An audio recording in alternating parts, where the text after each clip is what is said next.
Today we're taking a break from these classic cars so we can help out my stepdad. We've been trying to get all the renovations on the new house finished up and he has been a huge help. But when he arrived today, his brakes were shot.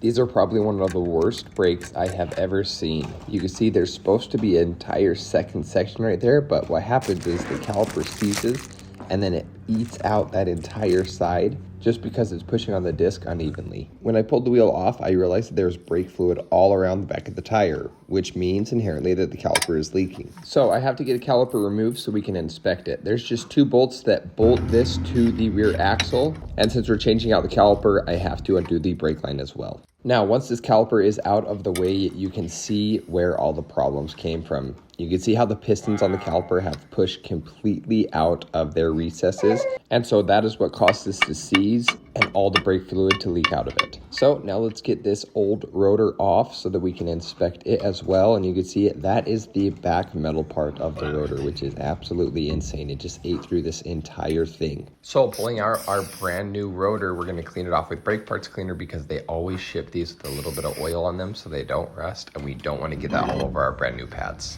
Now that the new rotor is installed, it's time to unbox our new caliper. Now this whole thing goes on the exact way it came off. So we take the 2 bolts and we bolt the caliper bracket back to the rear end. And now we're able to remove one of the pins so we can lift the caliper up out of the way, install both of the guides, and then lubricate them. You don't want to use too much lube because you don't want it to get over your pads. Now we reinstall the pin and then also bolt up the brake line. We are going to have to bleed these brakes since it was all unbolted, but I mean it was leaking anyway, so we'd have to bleed them anyway. Now we can torque everything to spec and get the wheel installed and torqued. Also, why am I sitting like this?